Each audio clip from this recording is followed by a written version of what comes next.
Welcome to the Big Time Boiler Show. I am your host, the Big Time Boiler. With me today is my brother, CT Boiler. Welcome in, Cole. Good to be back. Yeah, it's been a while. I think last time we maybe were both on here together was I think Ryan Walters just got hired, I want to say. Yeah, So, I can't remember, some time ago. Can't remember if I jumped on for that one or not. I think you did. It's been a while. It's been it's been seven or 8 months. So, and I've not obviously been very active on this channel with it being summer and all that. So anyway, it is this time of year though. The time of year is here for college football. This is week 0. And with that, just like last year, we wanted to come on here and introduce the 2023 Purdue football team and kind of give our thoughts and predictions on the season, do a full schedule breakdown, do an offensive depth chart and defensive depth chart, and kind of give our overall thoughts to the program. So kind of with that, Cole, we'll go talk about camp news. And like we were talking off camera, it's kind of somewhat been a quiet team camp from an injury perspective. Obviously, the biggest news coming out of camp from an injury point of view was Jamal Edrin, who I talked about in the video I did make about incoming transfers and impacts. You know, I mentioned him quite a bit and thought he'd be a pretty big impact player for us, and losing him stinks. But the only good news, I guess, is that's a pretty deep wide receiver room. So, I mean, outside of that, Jamari Brown decides he wants to leave, but it sounds like even that's somewhat of a positive. You hate to lose an experienced player like that, but from all indication is he left because he was like 4th or 5th or even 6th on the depth chart. So,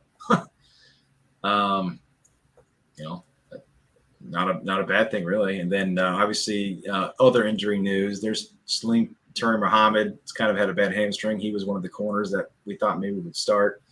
Gus Hartwood is still not back fully, but he should be back pretty soon. And then the only other injury I think during camp that was somewhat significant was the backup center, Josh Kaltenberger, who sounds like actually, though, he's going to be back by week 1. So, again, really just Jamal Edrin. So, yeah, and obviously he was the transfer wide receiver. And thinking back to last year, you were pretty high on a transfer wide receiver coming in for Purdue named Charlie Jones that ended up, I think, exceeding even your expectations. With the incredible year he had. So unfortunately, we won't get to see if your prediction was going to be right for Edrin this year, but maybe next year. Yeah, it's too bad. Yeah, luckily he was only a redshirt freshman. He only played 1 season at FAU, so he's got multiple years left with us. But yeah, I don't know if I had him quite as high as Charlie Jones, but just looking at his tape, he looked like he was going to be a very good prospect for us. So yeah, and then not only that. Another guy that I mentioned, he's not an injury casualty, but Corey Gamage, from Marshall, who was committed to us, he looked like he would have been a great receiver for us, but he decides at the last minute he'd rather go play at UCF. So that kind of stings as well, with obviously Edrin going down. So, but we'll talk more about that in the breakdowns. It's funny, I was kind of listening to the podcast we did last year, just kind of prepped for this one, and I talked about, it seems like every year we got to serve one up to the ACL or the football injury gods, and with ACL tears. And last year was Garrett Miller and DeMar J. Lewis, and this year was Edrin. So, but luckily though, it seems like a pretty healthy camp. So that's good news. Yeah. There's I think a scrimmage on Friday, and then it's game week after that. Fresno State coming to town. Yeah. Fingers crossed we get to that scrimmage unscathed. Yeah, so far so good. Minus the 1. Yeah, obviously there's been a ton of news, since the offseason with Ryan Walters and staff. So before we kind of do our offensive and defensive breakdowns and get into the schedule, what's your overall thoughts so far on the Ryan Walters era, albeit very short era, and how are your feelings headed into this season, just from a recruiting perspective and just the overall program perspective? I mean, I feel like he's done all the right things so far. And I think most Purdue fans would probably agree with that, and that kind of excited to see where it's going to go. Obviously, he's unproven. This is his first time as a head coach. So there is a certain, degree of inexperience that you maybe worry about, but he seems very confident in what he's doing. He seems like he feels like he's surrounded himself with guys that are going to help him, like Graham Harrell, and what is it, Kevin Kane as the defense coordinator? Yeah, Kevin Kane. Who I'll tell you what, I'm getting more and more impressed with him by the day. Just even when he interviews, he's a great interview. A guy with former DC experience as well at SMU. So yeah. So I mean, that's for new head coaches. They say one of the biggest things is surrounding yourself with the right people, and I guess we'll see how it ends up. But it seems like he probably feels pretty good about who he got. I think he got the guys he wanted. And then it's translated, I think, so far in terms of the off-field recruiting and buzz. Hudson Card was the guy that they wanted. They got him. So far for the 2024 class, seems like they're getting some good recruits on board. They've got a few for 2025 already with Sawyer Anderson, and I think another linebacker. But anyway, yep. It seems like there's good momentum. And obviously, a game has not been played yet under the Ryan Walters era. But to me, as a Purdue fan, he's had about as good as an offseason, I think, as you can have going into your first year. So I'm just really hoping that we can carry the momentum and, not asking for another 8 or 9 win season. But if we can just have a, semblance of competitiveness and excitement on the field this fall, I think we'll go a long way, with our starting point being what it is. Yeah, no, that's a good point. There is a lot of momentum, and to your other point, I agree 100% with Ryan Walters so far is passing with flying colors. Everything's going well, recruiting's going well. Seems like practices are going well, but yeah, now it's the only thing he's not proven to this point is how is he as a game day head coach, which he's not had the chance to prove yet. So we'll see how that goes. Game one, and yeah, hopefully, you hate to see a bad start after all this momentum, which we'll get into that when we talk about the schedule. Not that I think that's going to happen, but and then today, just he was interviewed after practice, and he's not putting any water on the confidence of his team. He's pumping them up. He's paraphrasing, but he said he's extremely happy where they're at. He thinks they're ready to go right now. They can play a game right now, and yeah. So again, as you said it, I think best as a Purdue fan, I'm not sure you could ask for very much more. I think we both weren't super stoked when he got hired. I think we talked about this. But he's kind of grown on us, obviously, and now I'm completely on board 100%. Yeah, I think, kind of rehashing maybe a little bit. I think we probably both were maybe hoping for a bigger name for the new hire, because going with a guy that's unproven. But I think they might have been onto something. I think there's a reason why he got the job. So obviously we'll see how it turns out. But a lot of excitement, I think, this offseason. Yeah, it seems to be a polar opposite from Jeff Brom. I'm not going to say anything really negative about the Brom era. I mean, he was the perfect coach at the right time, got us out of the cellar. But honestly, I think there was some chinks in the armor coming, and it's kind of a perfect divorce. So good for Louisville and good for us. I think we made the right hire at the right time. So with that, I think we'll break down the offense, Cole, and you alluded to it a little bit earlier. It all starts with quarterback, like last year. It all started with quarterback Aiden O'Connell, who's tearing it up, by the way, in preseason. He looks awesome. Yeah. But it all starts now with QB1 Hudson Card, who, as you said, the staff targeted right away. Graham Harrell literally got hired, and within the first hours went to Hudson's house, and boy, the praise for Hudson Card this offseason from multiple sources, from BTN's Dave Revson, Tom, Ryan Walters himself, Graham Harrell. They are talking this guy up, way up. Yeah, we haven't seen a lot of them in the last year or so. Obviously, everyone knows he came in against Alabama last year and showed out really well. And he wasn't 100% either during that game. He was basically on one leg. Mm-hmm. So that was a really good showing from him. I can't remember how many games he started. His I think it was a redshirt freshman maybe when he played a few games for Texas before getting benched. But obviously Texas has problems of their own.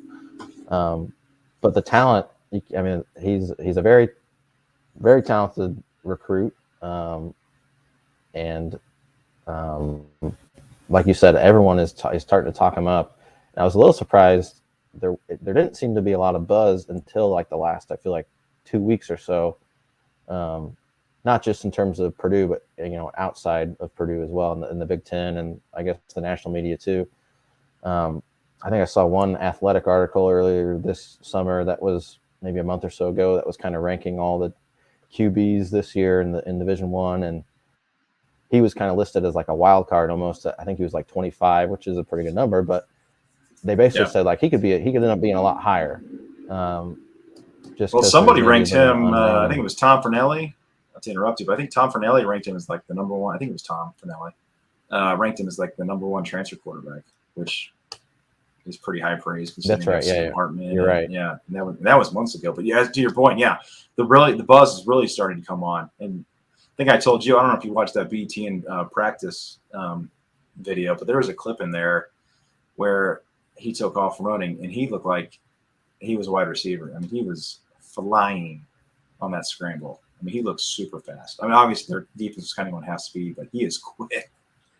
And the air raid honestly suits his skill set, I think, perfectly too. Texas was more of a pro style, and I think this system is really going to show off all of Hudson's talents. Hence is why he's here. Yeah, it'll be nice to. I mean, obviously we are both big fans of Aiden O'Connell, but it'd be nice to have a little more athleticism at the quarterback spot. Get some wheels back there. Yeah.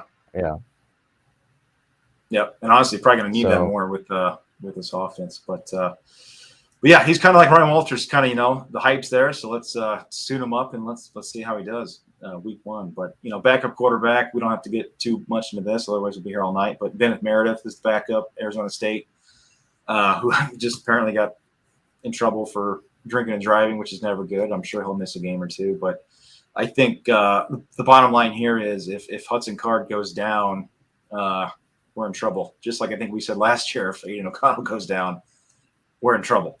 Right. Yeah. So, I agree. Yeah. He's got to stay healthy, and I don't know how much running he can do just based off that point alone. I don't know if there's going to be too many design runs. I think if he does run, it might be something broke down and just kind of took off. But with that, we'll move to the running backs. Good at sliding. Yeah. Get down or get out of bounds. Running backs, obviously, last year's probably real quick. Yeah.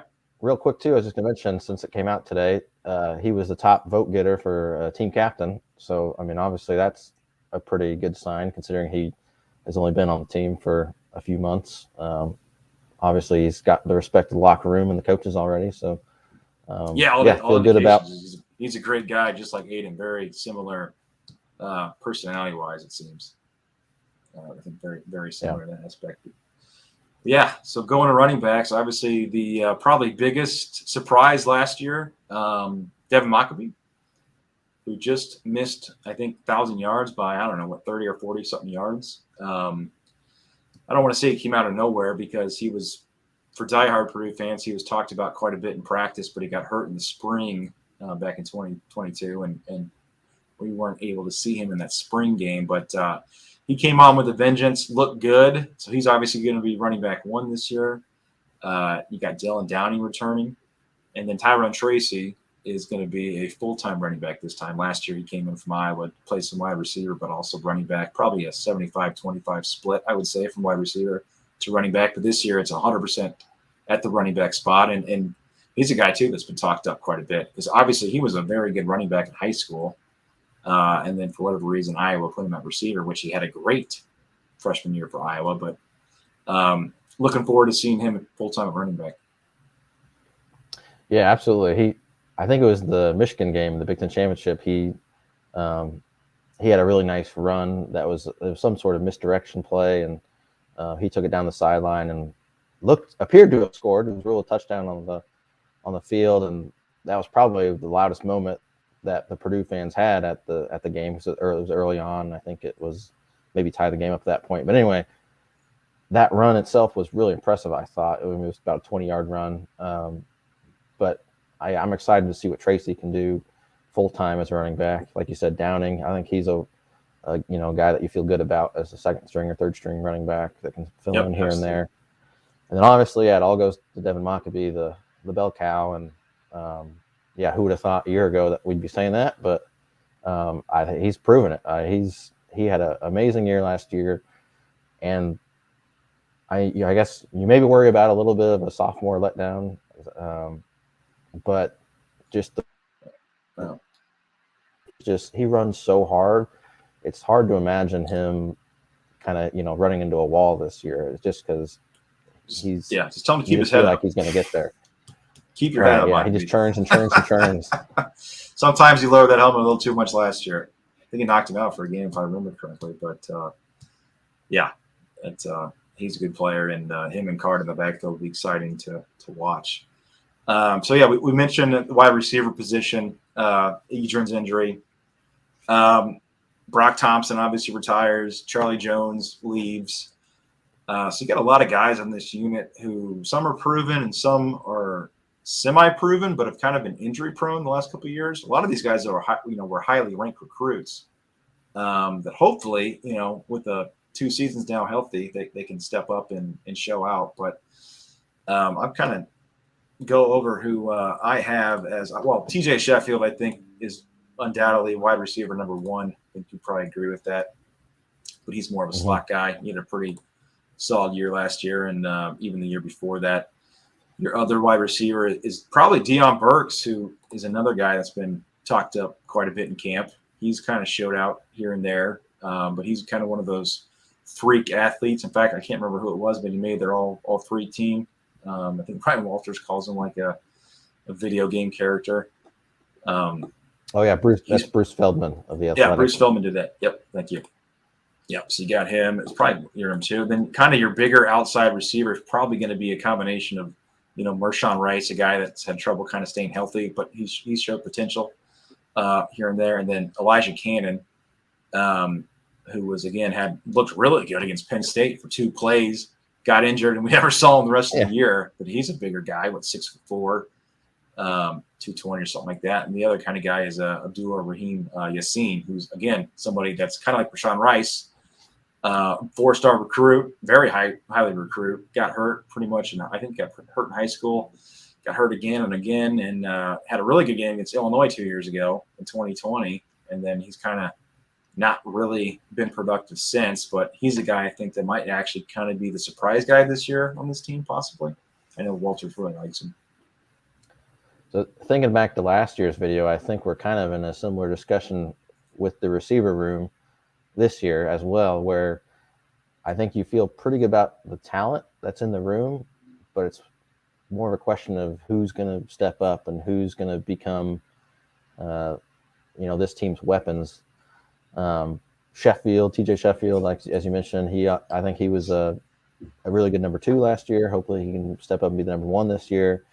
Deion Burks, like you said, has been a lot of talked about him. And then outside of that, the other guys, it's just a matter of getting some consistency because it was pretty up and down last year. And I think the talent is there for each of them. But whether it's, injuries or whatever, we just haven't seen it, over a long stretch. So we'll see what happens. But like I said, I feel good about the talent. And I think it's deep enough. We just got to figure out who's going to be, I guess. Yeah, and this offense was kind of weird last year. Again, Charlie Jones was target 1 and target 2 and 3. It seemed like Aiden, for whatever reason, locked onto him. I predicted, Charlie Jones would, and this was a pretty bold prediction, 700 yards, 7 touchdowns, and he well surpassed that. But if you look at the stats, and I know we're not sometimes huge stats guys, but this Purdue offense last year was not exactly a juggernaut. They were like 56 for total yards, 102 for rushing yards, which is not that surprising. Their offensive passing yards a game was pretty good, 23rd, but their scoring was like 75th. So they weren't exactly lighting it up, maybe like years past, that they were a little bit better on offense. So I think there is some room for improvement on the offensive side of the ball. Some other guys, just to name, Andrew Sawinski, who I believe is on scholarship now. He had a pretty decent year last year. A former walk-on. He's kind of your an anthrop, basically, very similar to Jackson. And then another guy they brought in was Jaden Dixon-Veal, who was actually committed to Oregon State. He's a JUCO. We'll see if he can produce anything, but I know the staff likes him. And then the guy that's kind of showing up on these highlight videos is Jerron Tibbs from Cathedral, who keeps making one-handed catches. I don't know if you see all those around on Twitter, but he looks like he could be a pretty good athlete. But yeah, a lot of we'll see. I think like you said, the talent's there. I don't know if there necessarily needs to be an alpha receiver, a number one receiver in this offense. But the good news is, Hudson's got quite a few targets to throw the ball around too. So. Not to mention the return of Garrett Miller this year as we transition to the tight ends. Very excited to see him back and see what he can do. You got Paul Paferi behind him. He's been solid every time his numbers. Seems like Paul's been here for 10 years. Yeah. Was he recruited by Hazel? That's what it seems like. But Paul Paferi, he's good. He's a solid number two. Yeah, hopefully Garrett's fully healthy, because I think Garrett Miller to me is more of an NFL prospect than Payne Durham is. We'll see if he can make the big plays like Payne has, but I think he's got the intangibles and the athletic stats to go along with it. So yeah, look, if he's fully healthy, I think he's going to have a big year. And then we got some pretty good young players too at the tight end position. I know they're like George Burhern. He's a true freshman. I think he's going to be a good player. And the Max Clare and Drew Biber, who are coming off of red shirts. So tight end position looks pretty good. But saying all that, as we know as Purdue fans, sometimes, the season can go one or two ways depending on the offensive line. I know the last couple of years of Jeff Braun, the offensive line's been better. They've not exactly been world beaters, but they've been good enough, I guess. This year, though, there are some question marks. So I think we brought in like 6 transfers. You lost your best guy in Spencer Holstage, who went to UCLA. Sonny Finau left in spring. He went to Arizona State. He was kind of a backup guy. And then Eric Miller went to Louisville, who's your right tackle. So this is what I got in the depth chart for the offensive line. In the left tackle, I got Musa, who started last year. The other tackle, right tackle, Marcus Bowe, who was the guard. They're going to try him at the tackle position. We talked about Gus Hartwick might not be ready to start the season. Same with Kattenberger, who might be also not ready to start the season. So Austin Johnson, who they actually just picked up right before fall camp started, former starting center from Colorado, is probably going to be your starting center. And then your 2 guards are probably going to be the transfers: Preston Nichols, who came over from UNLV, and then Jalen Grant, who came from Bowling Green. So that's actually a decent starting 5. And then you got Ben Farrell, who came from Indiana, or our other brothers, former school in Indiana Wesleyan. And then Luke Griffin from Missouri. Yeah. And then Daniel Johnson, who actually started a few games last year at tackle, is coming off an ACL injury. You have him too. So they actually got some pieces here to be, I think, a pretty decent offensive line. And actually, Brian Walter said today one of the most units he's pleased with is the offensive line. Well, that's good, because it seems like it's probably going to be a big question mark. We'll see how they hold up once the real football starts. Because all those names, pretty much all of them are transfers. I think almost just about. The tackles, I guess. But the good news is these guys we're least starting caliber or starters, so they're not just some random backups on some G5 teams. Right. Yeah. So I feel, I guess, cautiously optimistic. I'm not ready to hit the panic button by no stretch going into the season, but I'm hoping for the best. But we'll see if these guys are ready for the Big Ten.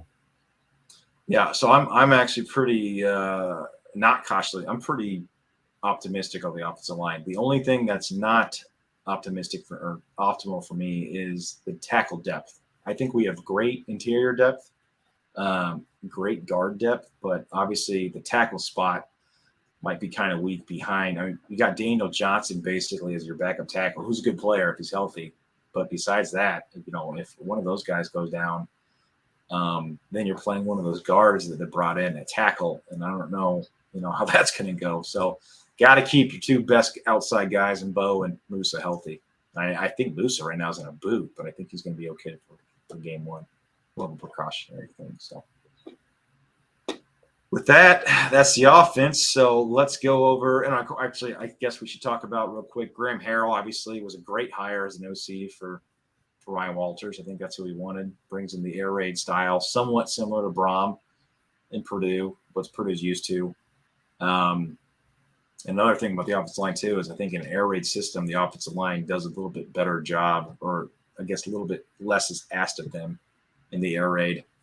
So that could be a positive as well. But And I think it will be interesting too to see how the air raid style meshes with things like, having a Devin Mockabee who is, I mean, just thinking back, it's hard to remember a running back that has had such a good season that coming off of such a good season.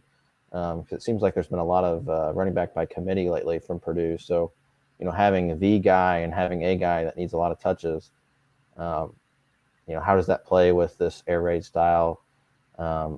Sometimes the tight end isn't as used as much, but obviously we have a great one. So kind of seeing how all these things come together. And then, like we talked about, who are the guys that are going to step up wide receiver?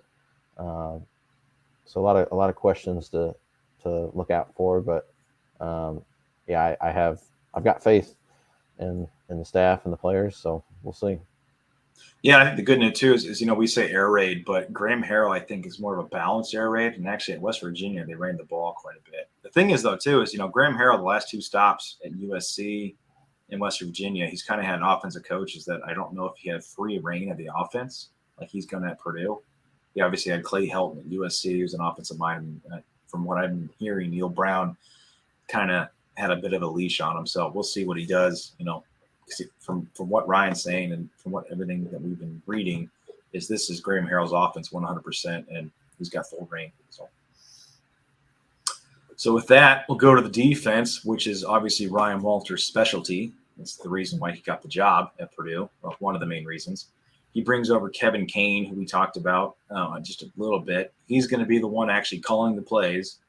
From the interviews that I've been seeing, it sounds like last year at Illinois, Kevin Kane was kind of the guy that would whisper in Ryan Walters' ear per se about what's going on, and Ryan called the plays, and now it's going to be the opposite where Kevin calls the plays. I think he was the eye in the sky, right? Yeah, he was in the press which box. Actually, something interesting is I know it started with Nick Holt, where we had is he going to be in the box or not? Because I know Jeff Brom wanted him to be up in the press box.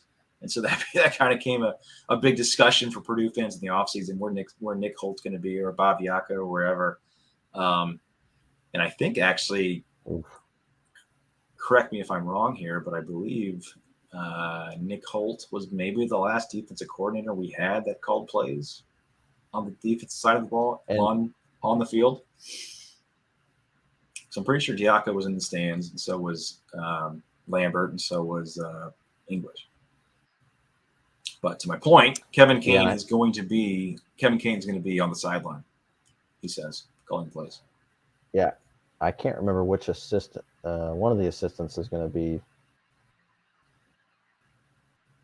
I think Brian O'Brien's going to be in the box, in the press box. Brian, maybe. Yeah. Up in the press box this year. But anyway. Anyway, so yeah, it's going to be a unique look. He calls it the airstrike defense. I don't know if they have an official name yet, but it's almost a 5-1-5 kind of thing. So with that, we'll kind of talk about, I guess, the true defensive line, if you will, the three guys. Some people call it a 3-4, but it really is more of a 5-1 or 5-2.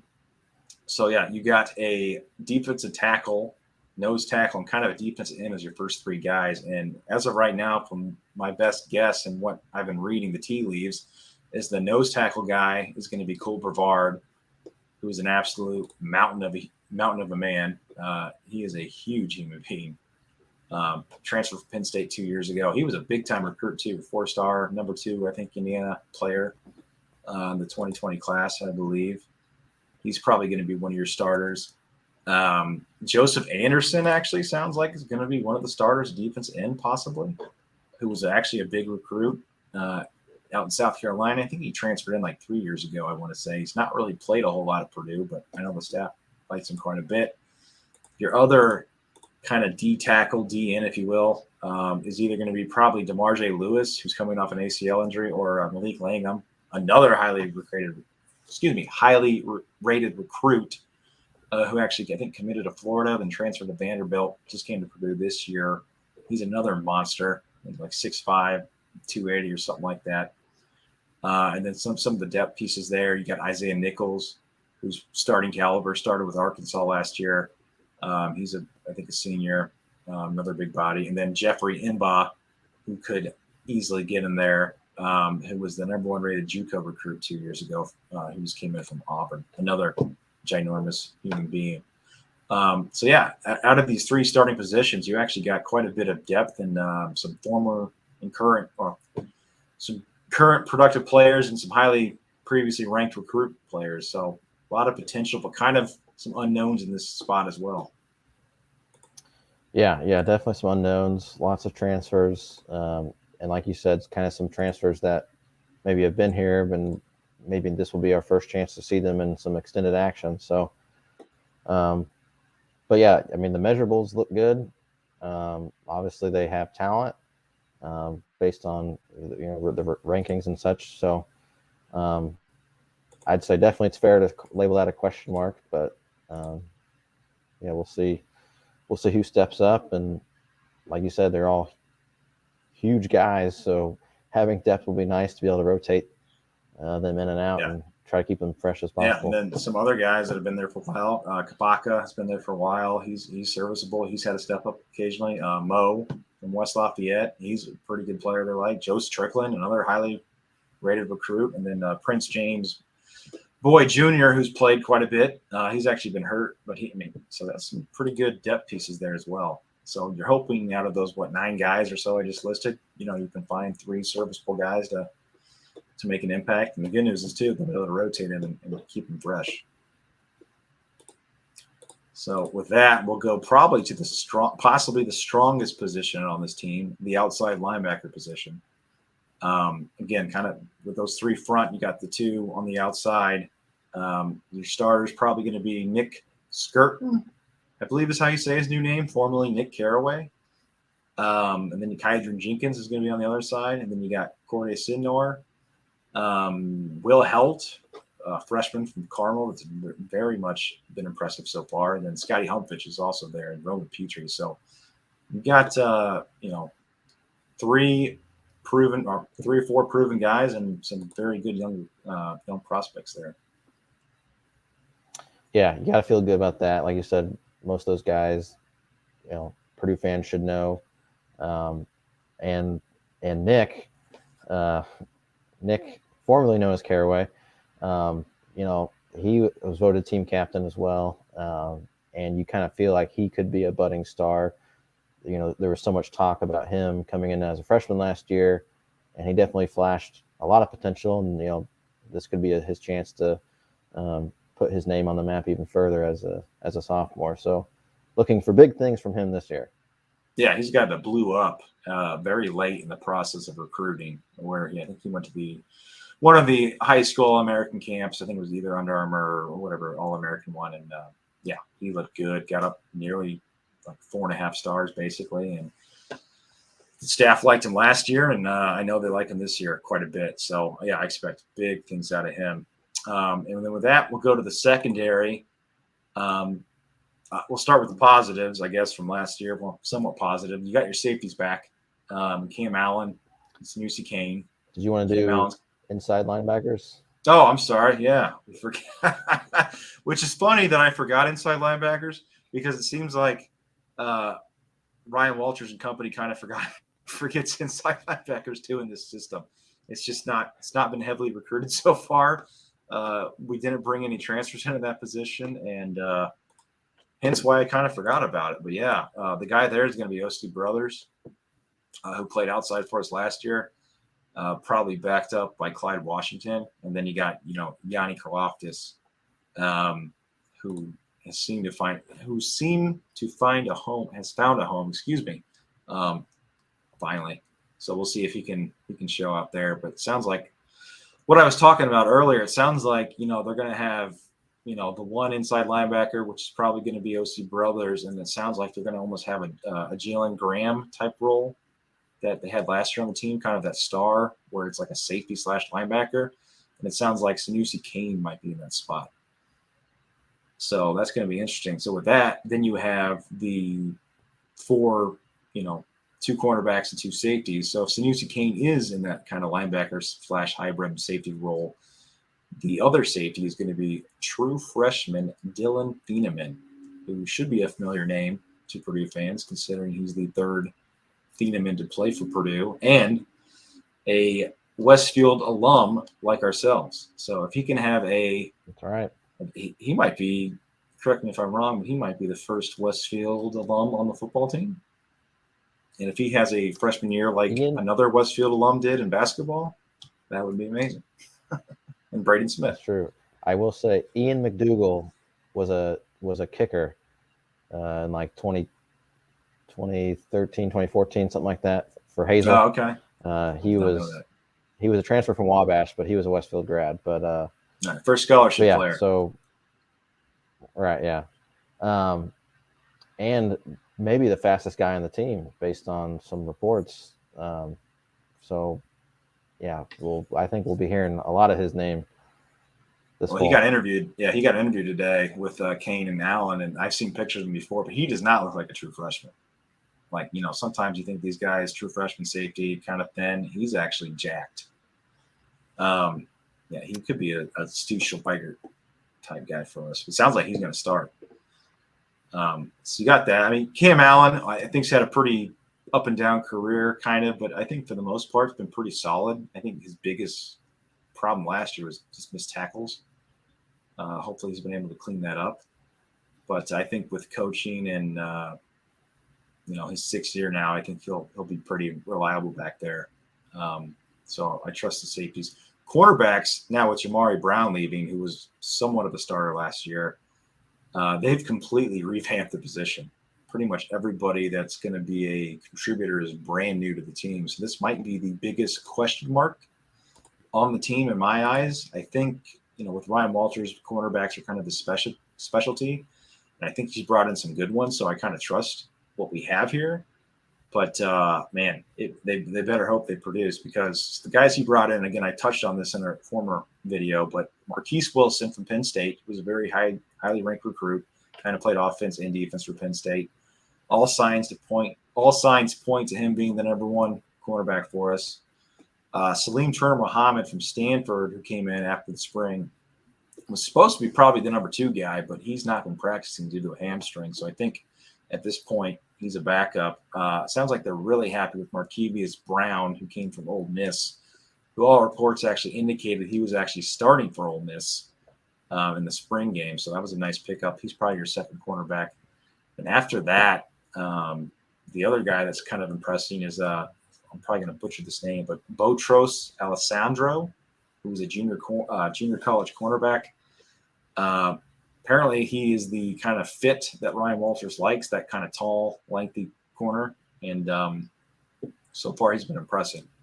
But kind of besides that, I mean, that's, now that I read the names, that's 4 cornerbacks. And you got Braxton Myers, was a big-time freshman, but he's a true freshman. He came in early in the spring at Ole Miss and transferred over here. There's not – that's why Jamari Brown, again, apparently he was like 4th or 5th on the depth chart, but it would have been nice to have him just for a depth perspective in case somebody else goes down, because you got a bunch of freshmen after these guys. What are your thoughts on the corners? Yeah, and well, they got a really good coach. I mean, I think that's almost what you have to hang your hat on, is Ryan Walters is a guy that, I mean, it's Two been good well coaches. documented what he did. Yeah. It's like been well Sam documented Carter's what a he good did coach with. as well. He's from Ole Miss too as well, right? Yeah. Yep. But yeah, so Devin Witherspoon from Illinois was, first round pick, cornerback. And I think Ryan Walters certainly had his hands all over his development. So, these guys are talented. So hopefully with the coaching that, those two things hopefully mesh into a competent unit. But like you said, it's a lot of new faces in a new place. So, and just touching on Cam Allen too, I 2 years ago, I thought he had a pretty good year. And then obviously, like you said, last year was pretty up and down. But I thought James Adams was a great secondary coach 2 years ago, and losing him and only having him 1 year was a disappointment. And not to say anything about the coaching staff last year, but obviously the coaching staff this year is well renowned for their work with defensive backs. So I'm hoping that we can kind of see more of that Cam Allen from 2 years ago versus last year's version. Yeah, I think that's a good point. I think Cam Allen's actually been pretty decent his whole career besides last year. And that coaching staff, and again, not to keep talking about Jeff Brom, but his coaching staffs seem to get worse every year to some extent. And last year's staff, I think, honestly, was probably one of his worst staffs he had. I was not impressed with the wide receiver coach or the DB coach. But I think this staff at Walters actually got pretty good across the board. But with that, we'll touch briefly on special teams. Jack Ansell, who was much improved last year, I expect him to take another jump as well. I think he'll be a pretty solid punter. New long snapper, though, Nick Taylor. I think the holder is going to be Crosby, the backup punter. And then kicker, though, this is going to be interesting because nobody's really talking about this. They decided not to get a transfer kicker because they like what they saw out of Ben Freehill, who's been here for, I think, 3 years now. He's been kind of a kickoff guy. He came from Oklahoma State as a walk-on. I don't think he ever did anything there. But he's never kicked in a game. Not that means much per se, but he's going to be the guy, and he's got no experience. And I think he's like a 6-year senior. So they like his leg. He's got a nice leg, but that's to me, that's you kind of hope for the best, but that could be a big question mark. Yeah, absolutely. And especially with a team that with a lot of new faces, new coaching staff, there could be some pretty, close games this year. And, obviously we want to win as many as we can to get the momentum going. So it's important to, not leave points on the board. So, well, saying that, that's kind of the perfect transition because I honestly just kind of thought about this, but with this schedule that we have, which if you're a Purdue fan, if you listen to any podcast, it's kind of the number one topic outside of Walters being new. With this brutal schedule, there might be a lot of one-score games here. There might be, to win some of these games, there's probably going to have to be some game-winning kicks. So hopefully Freehill is up to the challenge. And with that, Mr. CT Boiler, let's get into the schedule, which is daunting to say the least. You pretty much have near 11 and a half Power 5 schools, basically, with Fresno State coming off 10 wins last year. Now, granted, they lost a quarterback, but yeah, let's start with week 1. I guess in this segment, kind of like last year, we're going to give our prediction on each game. But Fresno State coming in week 1. This is a extremely important game. Honestly, this might be the most important game to me on the schedule is week 1. Because as we alluded to at the very beginning of this podcast, there's a lot of momentum right now, a lot of good feelings for this Purdue team, and dropping game 1, I think, would be catastrophic. Although Joe Tiller lost his first game to Toledo, and they followed that up with the Notre Dame win. So maybe not the end of the world, but I think in this situation it would not be good. Yeah, that's a good point. Yeah, we always lose the first game and rebound, but yeah, you'd love to see them get off to a good start and get that first win under their belt, just solely for what they face down the line, just to get that, get that good feeling going into the year. Because with a loss, things could snowball in a hurry. And we'll talk about the games to follow, but and I can't say I know a ton about Fresno State other than what they're losing, I guess, with Jake Haener going to the NFL, which I think he was hurt a little bit last year, and I don't know if their replacement. I think he's maybe a transfer too, so they're a big question mark, I think, but certainly it won't be as talented as they were last year. But not an opponent you can just walk over, not like an Indiana State, sort of situation. So we'll have to be up to task for sure. Yeah, not even an FAU, really. Probably better than that. Yeah. I think, but yeah, for our prediction, you're kind of losing you on your connection here. But on our, so you're going 1-0, I'm assuming. Boilers get the W. Yeah, gotta assume that the home field advantage and the fans and the buzz will carry the team that first game. All right, 1-0 Purdue Boilermakers. And then week 2 is a noon kickoff, thank goodness. Because if this was a night game, it would be a lot harder. Is at Virginia Tech in the Danny Hope rematch. Is it Danny Hope or Darrell Hazel? Actually, I think it's Darrell Hazel, where they just whooped us. But we are returning to Virginia Tech. Again, I'm not an expert on Virginia Tech, but it seems like they've actually been speaking to Danny Hope and Darrell Hazel, they're kind of going down that route somewhat, kind of from what they used to be. So for this exercise, I'm just going to say Purdue feels those good vibes and puts a W on the board. Yeah, I've been going back and forth in this one because really the only thing that I guess gives me pause is that home field advantage for Virginia Tech. But I mean, they went 3-8 last year. I don't think they got considerably better this offseason. I guess maybe the returning players will improve, I guess. But yeah, I've been going back and forth, but I think my gut was leaning towards a Virginia Tech win, but I think I'm going to turn around here and say Purdue gets the win. All right, that's 2-0. 2-0. Then we get the revenge game again at home against Syracuse, which a game we will be attending at night. I honestly have not really paid a whole lot of attention to Syracuse. I know they're losing the running back, and I think the quarterback, Schrader's, or whatever his name is, back. But yeah, Schrader's back. Yeah, which is not saying a whole lot. He's not the best thrower. He's okay. He's good scrambler. But I'm going Purdue's going to win that game too to go 3-0 in the non-conference, which is what they absolutely need to do with the rest of the schedule.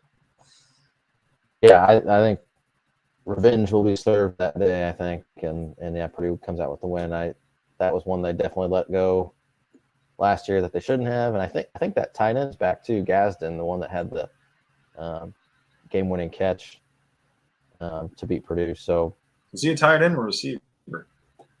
I've seen him listed as both, I think. So I'm not okay. So yeah, Syracuse, that's going to be a win, right, for you, 3-0. Yep. Yeah, so let's move on to a Friday game, right? Yeah, Friday game at home against Wisconsin. Wisconsin obviously seems to be the Big Ten West media's darlings. Luke Fickell. I think there's a lot of question marks on this Wisconsin team, but until Purdue actually beats Wisconsin, I have to say a loss just until we actually beat them. Could be possible, but right, yeah, you got to say loss here. What, almost 20 straight or whatever it's been. But it does seem like they might have a different style of play this year with more of an air raid on their end than their typical ground and pound with that new OC from North Carolina, Phil Longo, I think is his name. Yeah.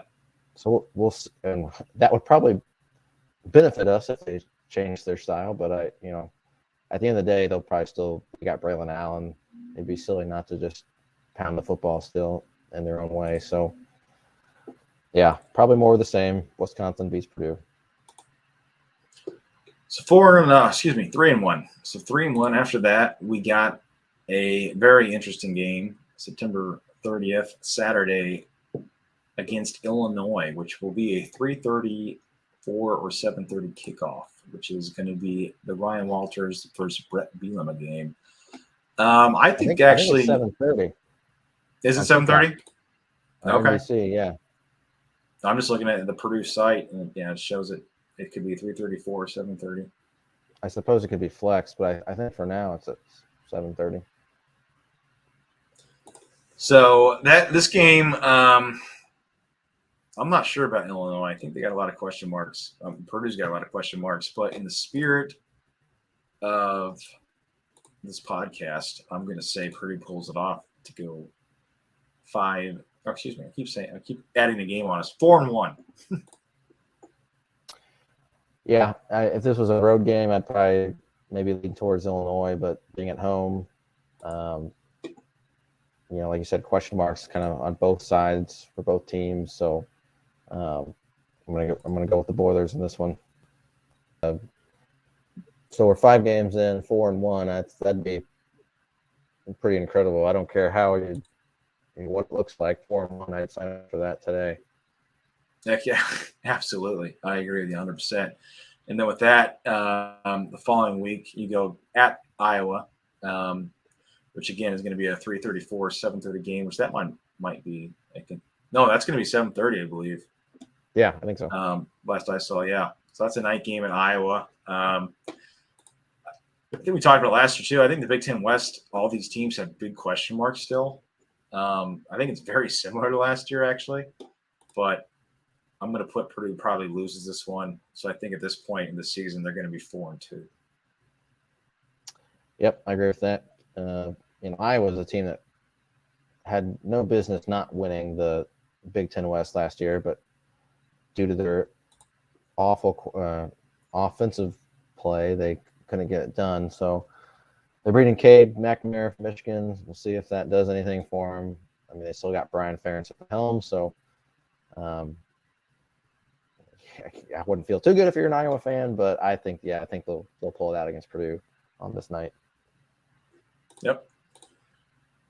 All right, and then with that, let's go to. Let's just share it. So yeah, then we got Ohio State returns to Ross Aid. Oh yeah, first time since Tyler Trent game.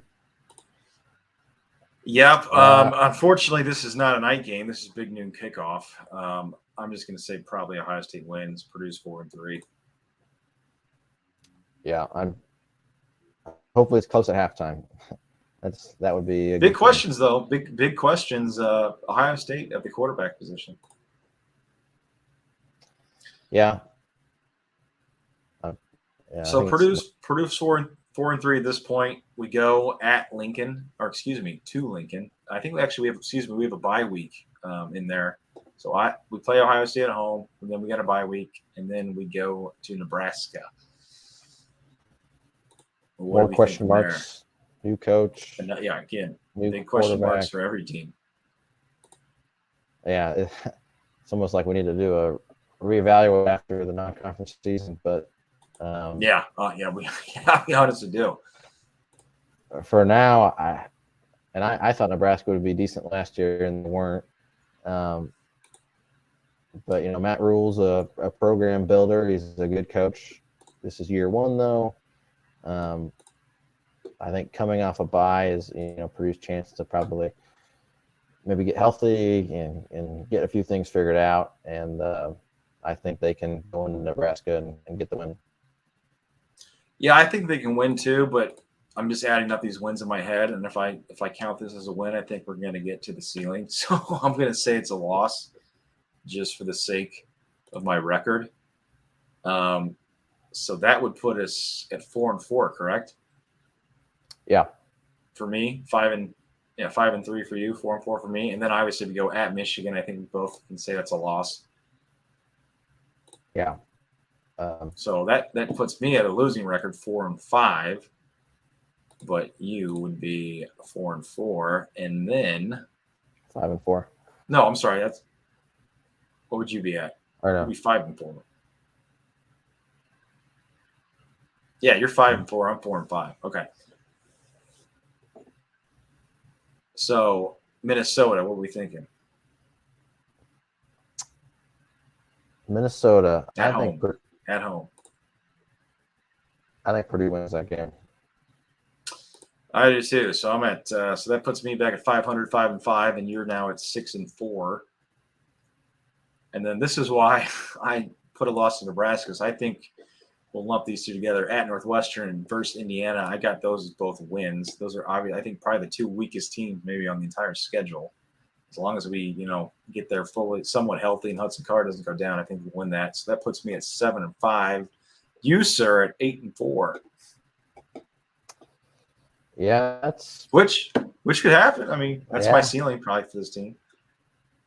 I mean, just circling back. So the wins were, let's do the losses real quick. Losses were Wisconsin, Iowa, Ohio State, Michigan. I think, if Purdue wins any of those, it's gonna be a big surprise. I think maybe Iowa less I so. agree. Yeah, all right. Yeah. Iowa less so, but I think you can call those losses probably going into the season.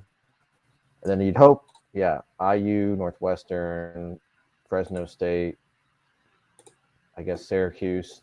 You would hope you can kind of count on those ones, I guess. And then I guess maybe the toss-ups are at Virginia Tech, Illinois, Minnesota, and then at Nebraska, which I called those toss-ups just now, but in our preview I said 4 wins, so that'd be doing pretty good for toss-up games. So we'll see how it ultimately boils down. Like I said, at the beginning of this, 6-6, I'd take that. I don't think 5-7 would be the biggest disappointment in the world with how hard the schedule is, and being year one. I mean, for the most part, I think Purdue's playing with house money, which is kind of what they had going for them last year. With this is the year to make something happen. And yeah, with that schedule last year, though, you almost had to get to the Big Ten West with that team. I don't know if the pressure was on per se, but in my mind, it would have been a disappointment to that point. In my mind, for this season, to me, a success would be just get to a bowl game. If they can get even just 6-6, to me is a huge success. As you said, 5-7 with this schedule is not the end of the world. I think honestly, probably the floor in my mind is 4 wins and the ceiling's 8. That's kind of where I think they realistically could fall. That's assuming Hudson Card stays healthy. Again, if Hudson Card goes, I mean, and this is also why the non-conference schedule is so important. You go 3-0. I guess in my version more than your version. If you lose a game in the non-con with this schedule, because you got Wisconsin, Illinois. Luckily, those are at home. At Iowa, Ohio State, Nebraska. At Nebraska, at Michigan, Minnesota. You could literally. There's a world where you could legitimately lose all those games. I saw some prediction had Purdue won 3. They won their 3 non-conference games, lost every game in between, but then won Northwestern, IU. So they went 5-7. Now I don't think that's going to happen, but it could possibly happen. Well, that would be a little, I guess, concerning about those last 2 games is because potentially if we do finish 5-7 or 6-6, and we're counting those last 2 games as wins, you could be mid-November and you're 3-7 or 4-6, and all of a sudden you slip up against a weak opponent, and then your schedule or your win-loss record gets even worse. So that's why morale is at that point. Yeah, I think that's why the non-conference so important. And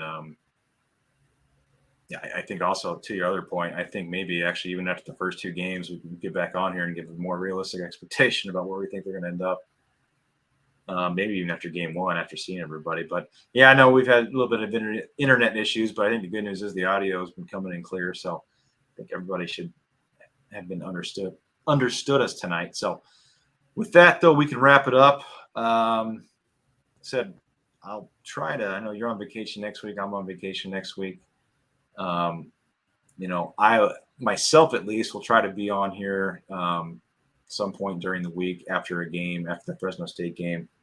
Maybe do a live show, because I'm sure, depending on how that went, people will be interested to comment in. And if Cole's available, love to have him. If not, the show will go on. But appreciate you having on here, CT, so far 2 years in a row. I will say last year, we did predict. I think I predicted 9-3.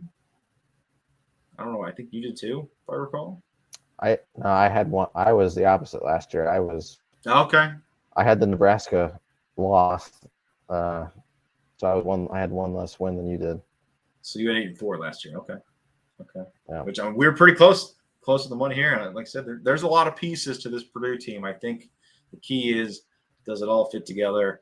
Or let me back up. If all the puzzle piece, if Ryan Walters and crew can make all these puzzle pieces fit, I think the expectation, or the sky, is not necessarily the limit, but I think it's pretty high. And I think this is actually going to be a pretty good football team. So yeah, I think it'll be a fun season regardless. Just so yeah, it should be.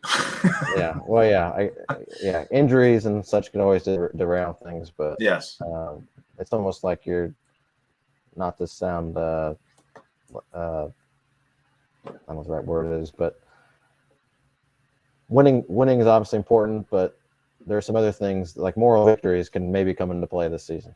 Being season. Yes. Oh, yeah. It could.